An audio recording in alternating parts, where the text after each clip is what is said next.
Welcome to How Leaders Lead, where every week you get to listen in while I interview some of the very best leaders in the world. I break down the key learnings so that by the end of the episode, you'll have something simple that you can apply as you develop into a better leader. That's what this podcast is all about. You know, there's that old saying that the only constant in life is change. And boy, isn't that the truth? Especially for us leaders. We've always got to be scanning the horizon for the next big disruption or the next big idea. Now, some leaders see those shifts coming and feel threatened, but great leaders know how to embrace those big changes with curiosity. And they're the ones who find the new opportunities that big changes always bring. And that's what I want for you. And today's conversation is going to help you become that kind of leader. I'm talking with Marisa Thalberg, the Chief Brand and Marketing Officer of Lowe, and an absolute legend in the marketing world. She was out ahead of digital and social at Estee Lauder. Her keen instincts at Taco Bell redefined the brand at a crucial time. And now she's at Lowe, looking ahead to how data and loyalty are once again changing the game. If you want to learn how to leverage big changes for your business, this is the conversation for you. We're going to see exactly how great leaders embrace big changes with curiosity. So here's my conversation with my good friend and soon to be yours, Marisa Thalberg.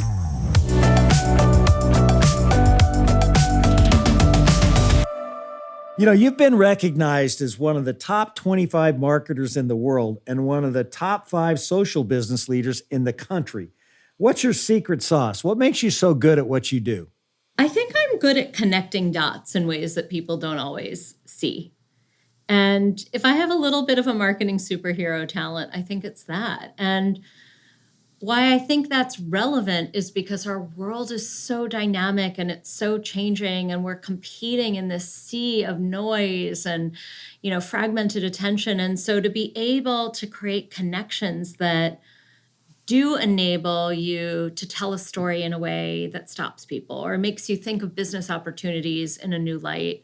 That actually is, I think, what it all comes down to for me as part of my, if I have a gift, I think it's that, and how to bring teams along to feel that way and see it and get excited about doing the same thing. So connecting dots, is that the same thing as being a pattern thinker? Or can you give me an example of what connecting a dot would mean? Well, I think the key is connecting dots that aren't immediately obvious to other people. So maybe in that sense, it's not quite the same as being a pattern thinker, because I'll give you a couple of more well-known, maybe slightly more extreme examples from our shared past of my having had my previous tenure was being the Chief Brand and Marketing Officer of Taco Bell. And, starting to make connections that weren't obvious, but rooted in a business problem. Like, business problem in fast food was, how do you not get stigmatized by, the downward opinions about eating fast food and its relevancy and appropriateness and American food culture. But at the same time, Taco Bell is just a different kind of brand. And so my view was, well, it's kind of already sitting at the precipice of culture and lifestyle. So if you push that further, it starts to become truly an other, truly a brand that stands for itself. And that way is sort of inoculated by some of those potential pressures. And so then thinking about things differently, like when we were opening our flagship restaurant on the Las Vegas Strip, how do you get people's attention? What are things we wanted to do? And the obvious things, of course, alcohol. Well, alcohol was going to be part of the proposition. It made that restaurant a lot of money, but it also isn't necessarily where you want to take the brand reputation.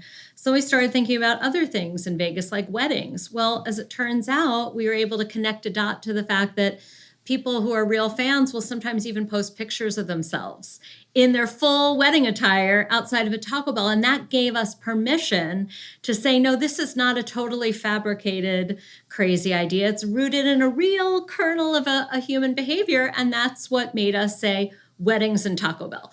Those are connecting dots that people would generally think are crazy, but then you treat it with sincerity, even if there's a little wink in your eye when you do it.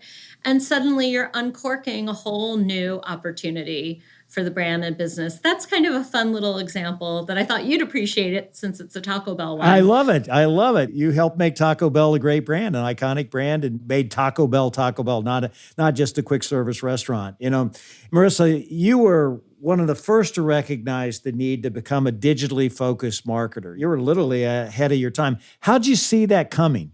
Well, David, the funny thing was, and maybe this is another way of talking about even connecting dots with myself, and this is unfortunately an often female trait that when an opportunity presents itself, if you don't believe you can do all of it, you think you can't do it. And so when the Estee Lauder companies back in 2007 and I were engaging in conversation, I had already a good amount of beauty industry experience, but they were creating this role that was the first corporate and first digital marketing role for the company. And I thought of all the reasons why, oh my gosh, am I fully qualified? But then I started thinking about all the things I had done in my career, from starting Executive Moms to being early digital marketer all the way back in 1999 with other beauty brands. And so I said yes to that. And what I realized was I had enough of a curiosity about how the world was changing. And that was what was always it for me. I wasn't a tech person.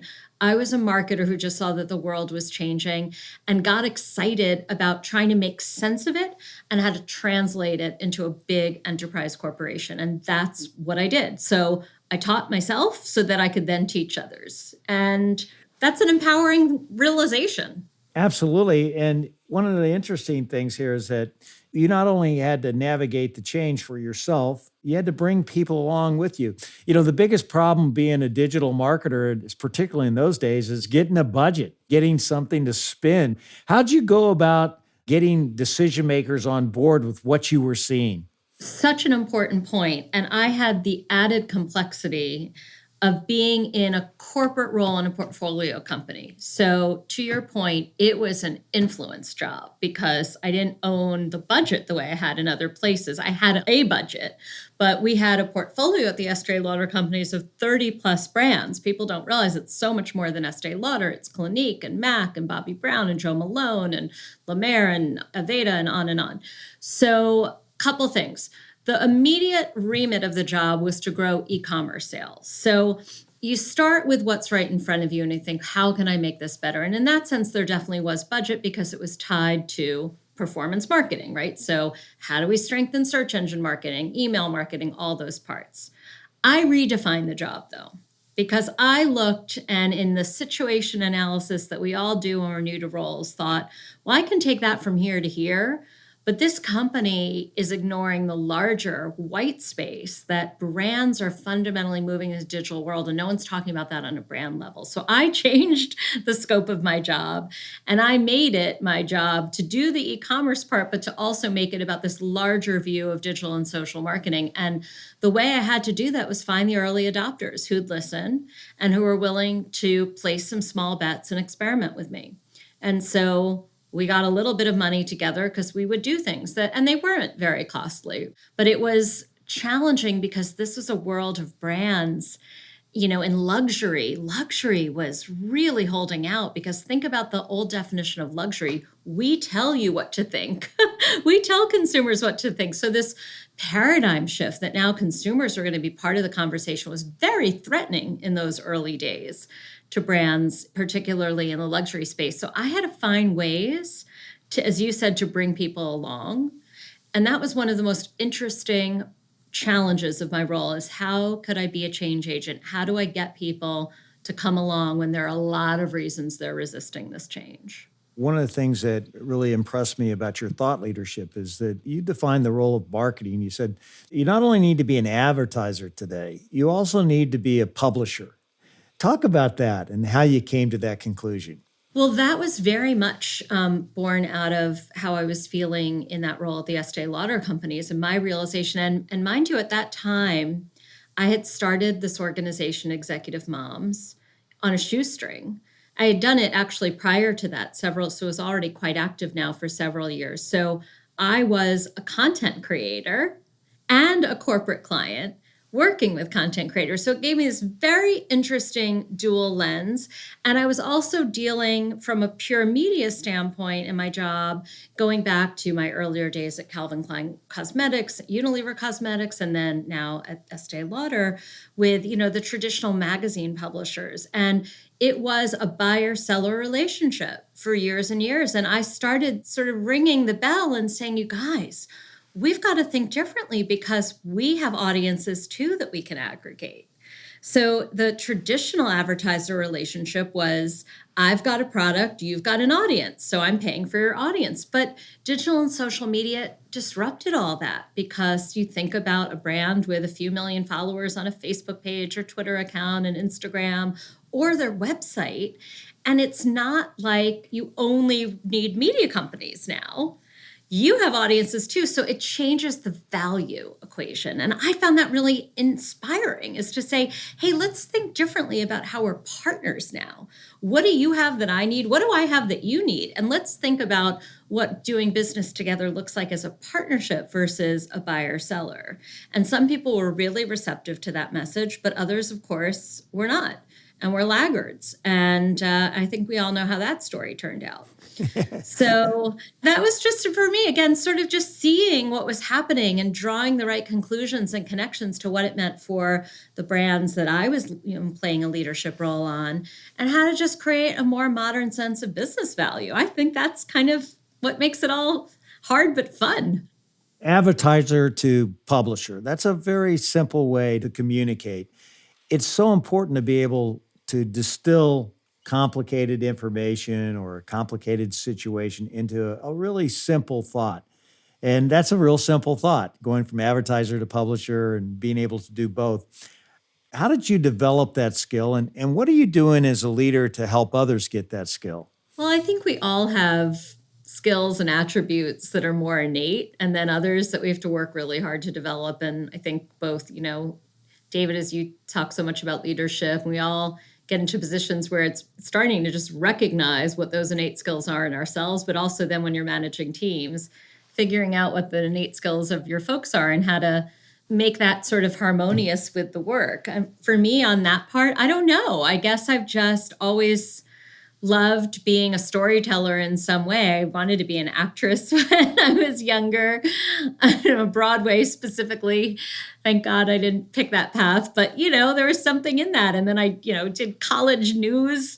So there was something about getting people to understand that I think really does drive me. Forging those human connections drives me. So that part is the part that comes naturally, but there are other parts of the job that don't come as naturally. And so you surround yourself with good people and you stay humble and curious and you learn and you try to fake it and integrate those parts until you really can be as holistic in your job as possible. And I feel like now as a manager of large teams, that's what I try to do as well, is how do you bring out, I guess, the excitement and the curiosity for this field that is changing so much, but make people feel that it's possible to continue, grow, and develop. And by the way, when I came to Lowe's, no one would have seen their job as being a storyteller. I mean, almost no one.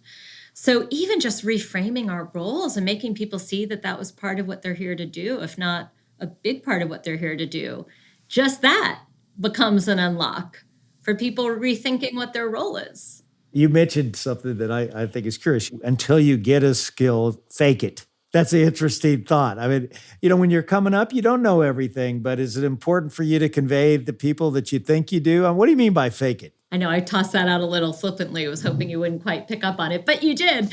Fake it in that sometimes some of us can be terribly hard on ourselves if we don't have total expertise on every part of the world. And I don't mean fake it, obviously, in a way that would be detrimental, but own your confidence in the parts that you do know and work with the other people on the parts to support you and bolster you. That's the beauty of working in a team environment, is that you can lean on other people's skill sets. So, I can speak enough about the financial picture of our company that, is that faking it? Maybe that was the wrong word, but I can talk the talk to be credible. It doesn't mean I'm the expert on it. And that's okay. I have a CFO who's that.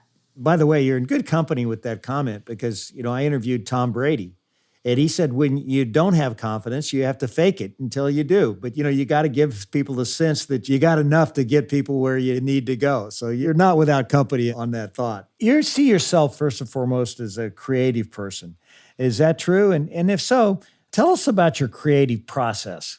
It is. And I'll tell you something. I had a really hard time with figuring out that side of myself, where I was in my 20s, and that angsty 20s that many of us have figuring out our careers. And I started my career in advertising. It's heartening to know you did too.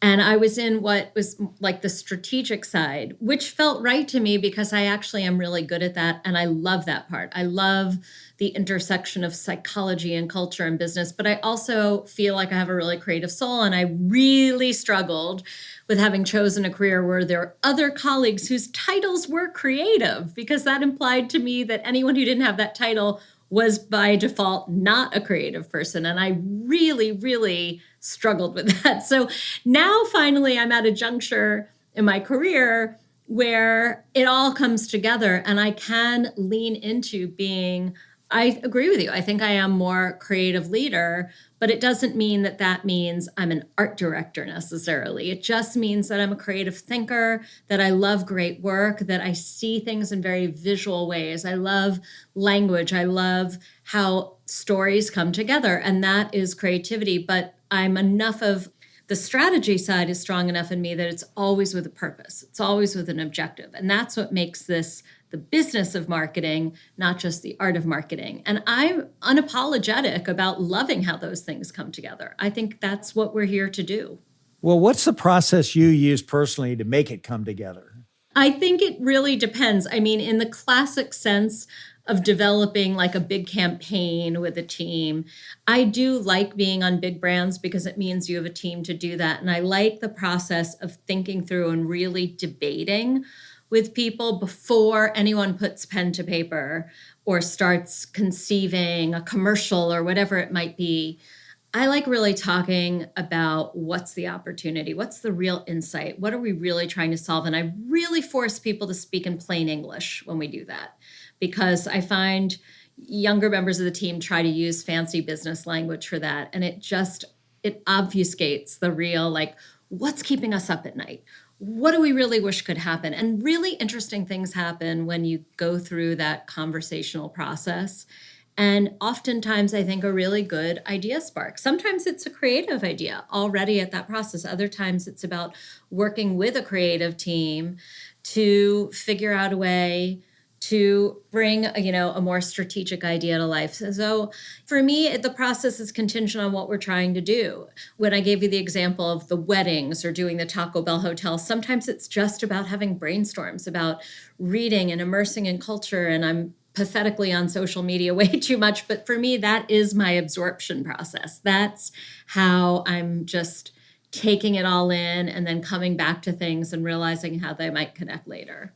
You've gone from Estee Lauder to Taco Bell. Now you're at Lowe's. What are you doing to make Lowe's part of the fabric of our culture? Well, the first thing is I don't think every brand has a role to play in culture, but you have to understand culture as a marketer to sort of figure out as one of the sort of macro conditions, if you will, that inform how you play as a marketer. All the brands you mentioned that I've worked on do have a role in culture. I mean, beauty and how we look and how we feel about ourselves. Food. I mean, food is such a huge part of culture. And retail is a huge part of culture, and our homes. So with Lowe's, I didn't want to overshoot. It's so important to stay true and figuring out like what is the real essence of a brand and how do you bring out its best version of itself. That's maybe also one of my favorite things to do as a marketer. So with Lowe's, I wasn't trying to make it cool like Taco Bell, totally different, but I did feel it is in the cultural landscape. People shop all over the country at Lowe's. So how do you just make people connect with it on that level? Not on just the functional level of, well, my water heater broke, I need to go and get something, but on a level of, wow, making my home better. And then the pandemic hits and we're all focused on our homes more than ever before. So it was a forcing moment of saying, forget all the more traditional retail promotional tactics. This is going to be about how Lowe's shows up with its associates for its customers. And in some ways, it actually became a real unintended accelerant for how Lowe's could be more in the fabric of our culture than it was. Your advertising, your same-store sales, everything just boomed during the pandemic, so congratulations on all that. And you've made Lowe's the NFL official home improvement retailer. Take us through your thinking on that sponsorship. I'd like to get a sense of how you think about things like that. Yes, and in absolute fairness, that deal had been done before I arrived. So my job, and this was something my CEO and I talked about it even when I was just interviewing for the role, is he was really concerned because it's, those sponsorships are expensive. What could we do to make sure we were getting our value out of it? And having worked in these large sponsorship situations before, it kind of goes back to what I was saying about the advertiser, publisher, buyer, seller is you kind of have to fight upstream to not just be sold your benefits and then check, check, check, but how could we elevate it? How could we get more out of the idea of what was the opportunity? And the idea that emerged more in year two was this idea of the home team. I mean, it's almost irresistible, right? I mean, sports, home team, Lowe's, homes. So, and how to find the right intersection of using that to celebrate the good we do in communities, tapping some of the NFL players with whom we chose to work, and we drafted them and made them part of the Lowe's home team. And, the nice thing about that is they were getting to do something that they really believed in. So it just made it all feel really authentic. And then drafting our own associates and then drafting communities to be part of the Lowe's home team. And because everyone roots for the home team was sort of the insight. So to me, I can't take credit for doing the deal, but I'll take a little credit for trying to make meaning out of it and trying to get some really nice emotional as well as practical value out of it. Marisa, you've seen marketing move from traditional advertising, TV commercials, print ads, to the whole digital explosion. What's happening in the world of marketing today that's transforming your craft? Well, the biggest one that is really, really challenging for me, for my team, being a company that is playing catch up on technology, is really becoming more data-driven marketers. You'd think that would feel really innate to me because of my digital background, and in some ways it does, but just how to really get in there and do the kind of more personalized, known customer marketing that can kind of complete that classic flywheel of you do all this great stuff from an acquisition standpoint, but how do you build the retention and loyalty? And it's becoming more and more important because there are all these complicated privacy changes that are happening. And hearkening back to my early days in digital, where the rise of the cookie was the best thing ever, you could start to actually talk about the benefits of being able to track customers and get to know them and then target messages accordingly. And now some of that's getting a little unwound. And so it's constantly changing. It's constantly changing and figuring out how to be adept and adapt. And in our case, I think we are inherently lucky as a retailer that we should be able to have really good data that we have a closed loop on, because customers ultimately transact with us, not with someone else. But that doesn't mean it's easy. Staying on top of the technology, staying on top of how it all strings together, I find that really challenging. And I don't know a marketer who's being honest who won't say the same thing. I agree. It's a dramatic change from certainly the days that I was doing marketing. I'd have to go back and go to school to become a marketer that you are today and wouldn't be nearly as good at it. I want to shift gears for a minute. I'd love to know more about your upbringing. Tell us a story from your childhood that has impacted the kind of leader you are today. When I was in second grade in our local public school, third grade, I was a very creative kid. I was writing plays and casting my classmates in them. And, I loved all that stuff. And we didn't call it bullying back then, but I got bullied in third grade. And my parents went and met with the principal of the school, who said to my mom, maybe you could encourage Marisa to be a little less creative. That was her solution. And my mother, who is the product of two public school teachers herself, was so horrified by that was the answer. My parents plucked me out of that environment and put me in private school.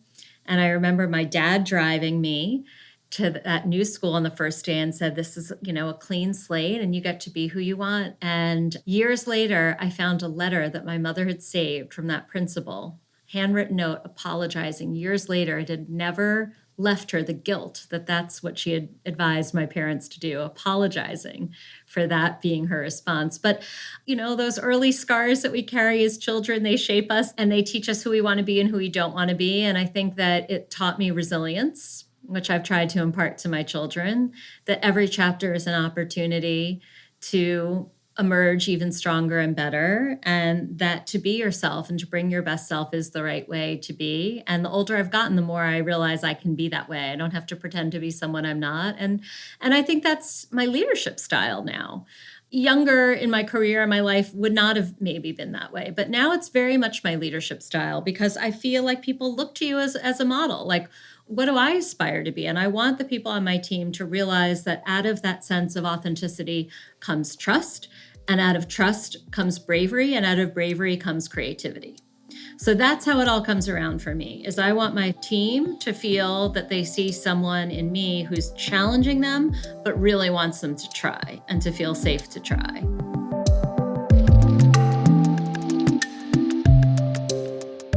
We'll be back with the rest of my conversation with Marisa Thalberg in just a moment. It's no surprise that Marisa knows how to embrace big changes and challenges because she works for Marvin Ellison, and believe me, he's skilled at that very same thing. The best way to move forward is sometimes to take assignments that no one else wants, that no one else is attracted to, that people look and frown upon because they don't think that there's a pathway to success. But when you don't have sponsors, when you don't have an Ivy League education, when you don't have mentors with influence, results matter. And so I've taken a lot of those tough assignments because I wanted to demonstrate that I could lead. Go back and listen to my entire conversation with Marvin. He's one heck of a leader. Episode 28, here on How Leaders Lead.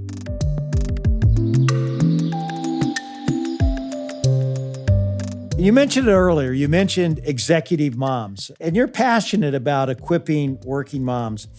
Was that passion influenced in any way by your mother? Well, I do feel that my mother was my greatest inspiration in life, but in a decidedly non-traditionally corporate way. I mean, she did have a career. She was a speech pathologist. And funny enough, as it pertains to executive moms, I was doing this myself, but I wanted it to look like a big fancy organization, and I would run these big events and I needed help. Good help's hard to find. So I would put my mom at the registration table. And the classic New York Jewish mother, all she wanted to do was chat up everyone. Why are you here? Who are you? And so the line of the event would go out the door. And I was, of course, mortified. Like, Mom, this is my professional thing. And you're being a mom. And I need you to be my professional worker here.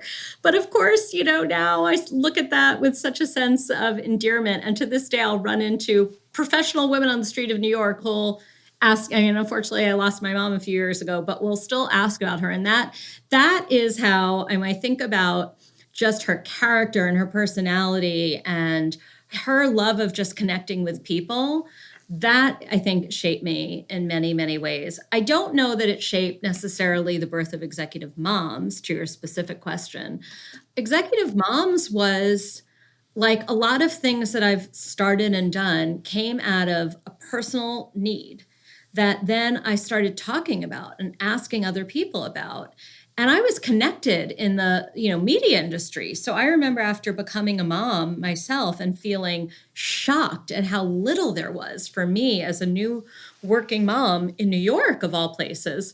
So I was just asking people, what can I join? I had no interest in addressing my own new working mother questions by giving myself a second career. I mean, you could argue that was the height of insanity, but what happened was I just kept talking about it and looking, and the consistent answer of, no, we don't think this exists and you need to go start it, was the ultimate genesis of a year or so later starting this thing called Executive Moms. And the brand name, I knew exactly what I wanted it to be. It's a great brand name. And, I've read some of the blogs, which I love. I was going to say it's admittedly a little dated right now because over the years, I did it actively for many, many years. But in its moment, it was very, very unique. And it was early in social media in a sense because people were looking for community, for content. And what I found frustrating was that no one was talking to me as a total woman back then. That was an insight. It was really just actioning off of the insights that I observed and realized they weren't singular to me. They were more universal. And sometimes that's how great marketing happens on the corporate side, but it's really also how executive moms came into being. You've become the subject matter expert on the working mom. You've appeared on several network television shows. What would be the three most important things that you think business leaders should recognize or know about working moms? On the one hand, I wish fellow working moms, executive moms, and I define an executive mom as anyone who thinks of themselves as having a career, not just a job, and also really being absolutely, unapologetically proud of being a mom. That's why it's branded that way, executive and mom, because I want both of those words to cohabitate. Some of the early research that I did on behalf of executive moms debunked, I think, some of the negative stereotypes that I believe continue to exist in popular culture about working moms. Think about the last time you've watched a movie or a TV show and seen a working mom who just has it all together. It's always shorthand for the mom that doesn't show up to the meeting or is harried, and that's not true. So, number one, I want both, business in general, society in general, and also our own audience of working moms to give themselves a little bit more credit, because the women I then saw flocking to executive moms had it together way more than they would think, but they needed connection. They needed to not feel alone. They needed that sense of commiseration that I can do it and you're doing it, I can do it too. So the first insight was we've got to absolve this feeling that working moms are indulgent for choosing a career over children. We don't say that to men. Working moms are working because they have financial responsibilities. They're paying a mortgage. That's the majority. And they can also be terrific caregivers and raise incredibly emotionally and physically healthy children. So I want to debunk some of that mythology. It frustrates me tremendously, and recognize that some of the best moms and some of the best executives in the world are executive moms.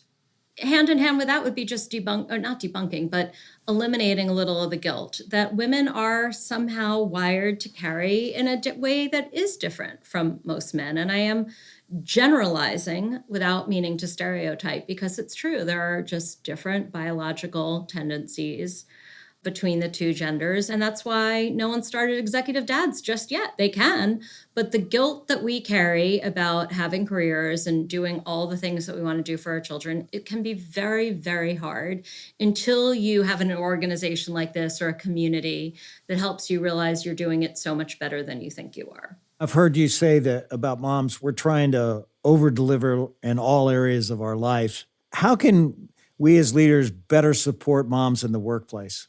This is something we've talked about even when we do our women's leadership forums at Lowe's once a year. And I'm very glad that we do those, because I think having the conversation is important. And I think male colleagues have an obligation to recognize that there is still to this day a disproportionate burden placed on women who have children. Just really encouraging the conversation and not assuming you understand what your female colleagues' experience is trying to manage career and family because you as a male have a family and a career. So opening up that dialogue, making sure that there are the support services. And most of all, what we found, and boy, does this take on new relevance in the age of COVID, is flexibility. As you become more and more perhaps of an executive, there's a trust factor that you can navigate the demands of both successfully. And that's the biggest advice I always give to working moms who ask me for advice is you got to pull back the aperture enough to not measure it every single day, because some days work is going to pull harder on you. Some days kids, if you're caring for elder parents, like we all have complexity in our lives, you just have to be able to do the give and take and understand that it's a bit of a dance, and that on balance, you can look at it and say you're doing pretty well on all fronts, then you're probably in good shape. And it's only if over time one part is dramatically being negatively impacted that it's time to reassess. You mentioned earlier that you wanted to be a Broadway actress at one point, but when did you have that aha moment when you knew you wanted to focus in on marketing? I think the career of an actress would never have really suited me. I'm too driven. I like to achieve and move forward and move on, etc. So the more nomadic nature of being a performer really never would have been for me. So I think what it made me realize was that I wanted to do something that tapped some of those communication skills. And so, funnily enough, I guess I was just driven enough in college that, nowadays we all know every college student's looking for internships. But that wasn't really a thing so much when I was in college.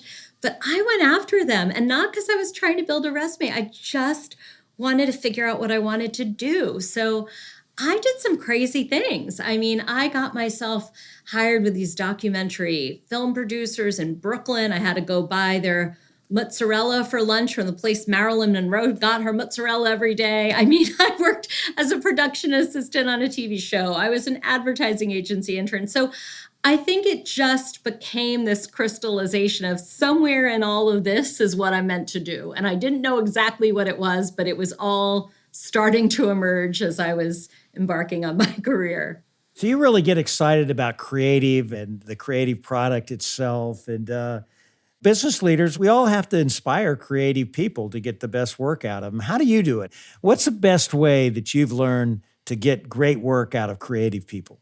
I love that question because we don't spend time asking about that enough. And, there's such an old axiom in our business that clients get the work they deserve. So I try to be a client that deserves great work when it comes to, well, I should say that even with an in-house team. I really push for bigger, more, so long as it's always tethered to what are we trying to do? What are we trying to accomplish? And then if you have the right tethers, knowing who you are as a brand, knowing what you're trying to accomplish, knowing who you're trying to talk to, those are the only things that should keep you tethered. And then the possibilities should be really open and broad. And I hope that, and I think I know that the creative people with whom I work would say, I push them sometimes more than they push me. And I think that hopefully makes me the kind of client that, creative people want to work with because I love great work. I really do. I love creativity. Put us in an agency meeting. When you see great work with your team, what happens? I mean, what do you do? I get excited. I mean, I react in a visceral way because I think that's what we need to do. I mean, we can't take the emotion and the passion out of what we do because we're trying to elicit that in real life. And for me, that's so critical in all of this. And where I get really excited, people say I have so much energy, but my energy comes from just being excited about making those connections, making people see something differently. And in a way, this comes back to my theater childhood it's all an audience. So how do you delight them and surprise them and make them feel what you want them to feel? And it's hard. It's really, really hard because then, of course, you have all the real constraints of business. You might have not only 30 seconds, but 15 seconds or 6 seconds or just a little digital banner to get it done. But a wonderful architect who I've seen speak several times said, the real creativity comes through the constraints. Everyone says, oh, if I could just do whatever. No, but it's knowing what the constraints are and then designing for that. So I think I just get excited by the possibilities of what can be unlocked. I also get probably a little bit like, disappointed when it's not good. And then people feel like they're letting me down. But it's just because I'm so invested in putting it out there in a way that when people in my own company see it, they're like, yes. When I walk into a store and a Lowe's associate is talking about the advertising and they walk with a little more swagger now because they think the brand's exciting, that's so gratifying to me. In addition, of course, to accomplishing, the financial business outcomes that good marketing is meant to deliver. You work for Marvin Ellison. He's a fabulous CEO. Tell us how you manage your boss. That's something we all need to be good at. I mean, give us advice. How do you manage Marvin? Probably not well enough. I might be so nervous to know what Marvin would say to that. I mean, I will say this with total candor. Marvin was a huge part of why I came to Lowe's. When I met him, I mean, we come from such wildly different world perspectives, upbringings, but I do think we recognized this commonality of authenticity in each other. And I just thought, this is someone for whom I want to work. I just immediately was drawn to him. And So I think the interesting thing is I'm an outsider to the world of home improvement. And so much of Marvin's career has been in home improvement. And so many of my colleagues' careers have been in home improvement. So the hardest part of navigating it is just building up my sense of, appreciation and understanding for why things are the way they are and understanding the nuances of an industry. But believing in the fresh perspective that I've been here to bring and finding that confluence is how I've managed my role and also how I've tried to manage having a good, honest dialogue with Marvin. And he's been really supportive of teaching me the guardrails, but then giving me the ability to try things. And fortunately, a lot of those things have done well, and that then gives more confidence in doing more. So I think that's for all of us, right? Is building communication, building trust, and empowering one another to go do the good work to be done. Do you see yourself as a CEO someday, or are you just madly in love with what you do? How do you look at that? I always worried when people said, well, what's your 5-year plan? And I felt like I didn't always have one. And now I don't really see that as a problem. I have a vision for my future, but I've also learned that the most interesting things have come about in my career because I've just opened to the possibilities and, riding the wave of them when they came. So if you had asked me a few years ago, would I have seen myself being on the management team of, Fortune 31 home improvement company? No, I wouldn't have, but I wouldn't have not imagined myself doing it either. So could I be a CEO? Yes, I could be a CEO, but I would only want to do it if it's in a company where I feel like my strengths as a marketer would do really well in that role. I think that's where I've gotten a lot clearer about that because I know now that I can take on hard challenges and learn and lead really well, but it has to feel like what I know I'm really innately good at, back to one of your early questions, would still be really leveraged. Otherwise, I really love what I do. It's not just a stop on the road for me. I feel like I'm in a place I'm really happy to be right now. You talk about the importance of having humility and being a constant student of the job. You mentioned curiosity quite a few times in this conversation. Tell us a story that represents a great example of your curiosity. Perhaps the best example of that is the role that I took on and frankly created, as I mentioned, at the Estee Lauder companies, because I didn't see myself as a digital expert, but I knew I had done a lot of things in digital, if that makes sense. And so fashioning myself to be an expert that could teach others was a really fascinating thing. And it just became fueled by curiosity of all these emerging platforms and what they were about and trying to distill them for the brands that I was representing. So I had to be constantly curious because the world was in this state of enormous change. So that whole role to me is an example of my curiosity, being able to constantly invent it and reinvent it and figure out what it meant. I love doing that, but I also missed having my hands specifically on the wheel, which was why then moving and translating it to Taco Bell, moving into an industry I knew nothing about, moving into yet another industry I knew nothing about. You have to be curious. I mean, it was incredibly daunting to go to Taco Bell and lead a team of people with years and years of experience in QSR when I had none. And people look at you and they question you. Why are you here? And it's daunting to be held up to those first questioning eyes. And the only way I've realized you can do that is, even though we talked a little about faking it, not pretend to have all the parts that you don't have at the beginning, to come and fully acknowledging, hey, I'm not an expert in this, but I know how to draw connections from what I've done before to here. And that's what I'm going to help us do. And I know how to unlock talent and I know how to think about things. And you're going to teach me and I'm going to teach you. And that is what I think now I realize has been the pattern of my career, is doing that in different ways at each step. I know you're a big believer of building sales overnight and the brand over time. That's a key thing for, I think, every leader to think about it. Explain what drives that. It's a great phrase that I know you really socialize, so I credit you, David. I think it's a great mindset for any business in particular that really is waking up in the morning looking at sales, because like any form of retail, including QSR, where you don't have the luxury of reading the business every once a month, once a week. I mean, you're looking at it in that sort of daily, what do I need to do? And that does force certain decisions, and it does create a sense of urgency. The danger is that if you become so tunnel driven to that you don't pull up and see what's around the corner, what's in the environment, and invest in the things that do create longer term saliency and relevancy. And so I think the power of that phrase is recognizing the importance of both, and that it can't be one or the other. And that's actually, when you encapsulate it that way, it becomes a very big mantra for how marketers and business people in general should be thinking. Marisa, this has been so much fun, and now I'd like to have a little bit more fun with you with some rapid fire questions. It's my lightning round. Are you ready for this? I think so. 3 words that best describe you. Passionate, warm, connected. If you could be one person for a day, who would it be beside yourself? Lin-Manuel Miranda. I gotta go with the musical theater Hamilton reference. There you go. Okay. What's your biggest pet peeve? People misspelling my name. What's the number one book you recommend others to read?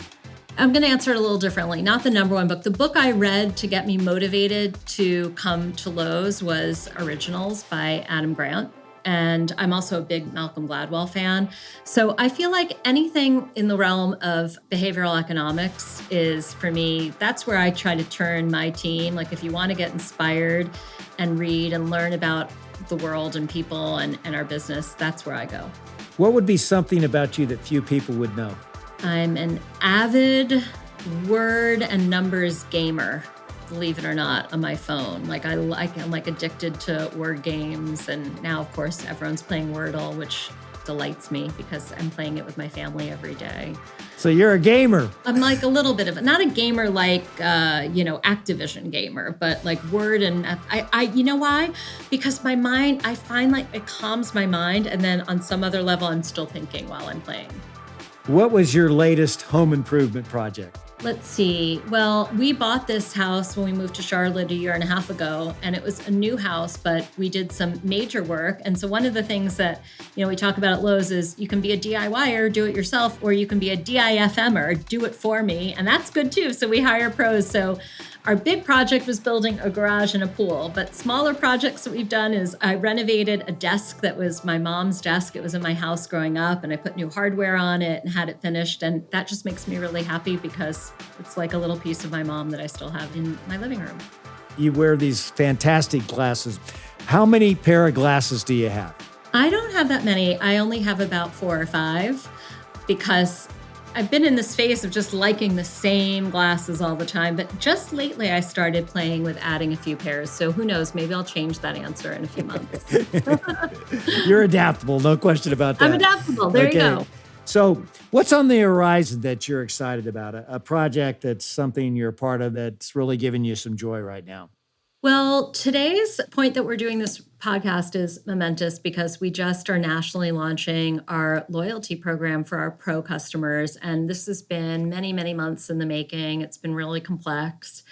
And I'm really excited about it because this brings together all the things we talked about, the hard things we talked about, the things that are natural to me. It's, incredible amount of financial modeling, surprise and delights, building relationships with customers, leveraging data. So I'm very excited to see how far we can take that and really how much we can build, an even deeper relationship with that incredibly important pro customer. So that's what I'm excited about. And today we also launched something that's really fun for our DIY customers, which are workshops for kids and adults. And what's nice is prior to the pandemic, Lowe's had these in store, but now we're doing it, think a little bit more like Peloton. So you can go in store and do them in real life, but you could also sign up for a live class and participate by chatting and have this great experience virtually, or access them on demand, which is how I like to do my exercising. Just when I'm ready, then I want to hit a class and do it. So, that feels like a nice, fun reinvention, and it's branded in a fun way. So just picking off all these different parts and opportunities and finding fresh ways to bring them to market. There's a lot of cool stuff ahead. Estee Lauder, Taco Bell, Lowe's. You couldn't pick 3 more different categories. I know. How'd you get into home improvement? I mean, when I found out you were going to Lowe's, that was a shocker to me. You know, what was it that made you made that big move? Besides Marvin, who I know is a terrific guy. I was attracted to the brand. And I thought I could do something with this. So that was it. It was very visceral for me. I think I realized that I like things that are big and then trying to make them bigger and better. That's really fun. That's where I believe my sweet spot is. And you know what, David? I've come to really enjoy the part of my own story that making these surprising moves have been. I enjoy that it wasn't expected. And then being able to make the unexpected work, something really exhilarating, terrifying, but also exhilarating in that challenge. And it's made my career interesting. Frankly, the hardest parts in all this have been moving my family now twice. We were the New Yorkers that were never going to leave New York. And so I give my family a tremendous amount of credit for building their own resilience and ability to, come along on this adventure with me and support me and build great lives for themselves in the process. But I don't feel like it was like the idea of home improvement so much as the idea of home and what improving your home represents, and just starting to think about all the possibilities of that made it an irresistible opportunity. I love how you think about the possibilities. It's great. What's one piece of advice you'd give to anyone who wants to improve as a leader? You have to be willing to look at yourself honestly as opposed to defensively. And it's hard, it's hard to do that. But you have to be willing to celebrate and embrace and lean into your strengths, but also see yourself as others might see you, and think about how you continue to take feedback, to course correct. I guess just genuinely commit to wanting to be better at any step of where we are. And those have been some of the most humbling, but ultimately transformative moments that I've had as a leader. And they're not old, they're recent examples too. Coming into a new environment, trying to figure out how to build relationships with different people. I mean, it doesn't happen instantly or perfectly. It sounds like you're bringing a lot of your brand building thinking into leadership thinking as well. I mean, you have to do the same thing for a brand. I want to thank you so much, Marisa, for taking the time to be with us today. Fascinating conversation, and it's great to see you doing so well. I know you helped take Taco Bell to new levels, and you're obviously doing that at Lowe's and being recognized as one of the top marketers in the world, and good luck to you. Well, I'm only sorry we didn't get to actually do this thing together back in our shared Yum tenure, but I'm really honored to hear that from you and to be a guest on your show. So thank you, David.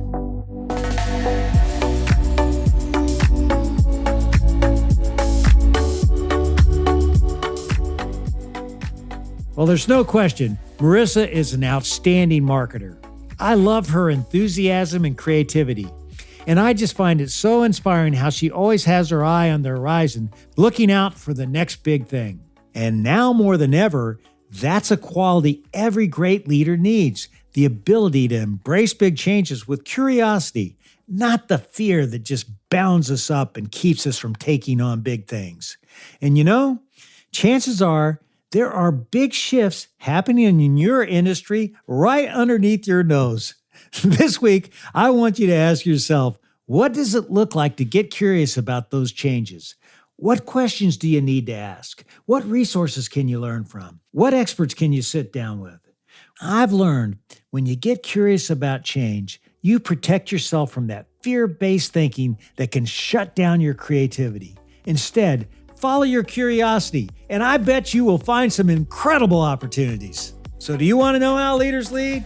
What we learned today is that great leaders embrace big change, and they embrace that change with curiosity. Thanks again for tuning in to another episode of How Leaders Lead, where every Thursday you get to listen in while I interview some of the very best leaders in the world. I make it a point to give you something simple on each episode that you can apply to your business so that you will become the best leader you can be.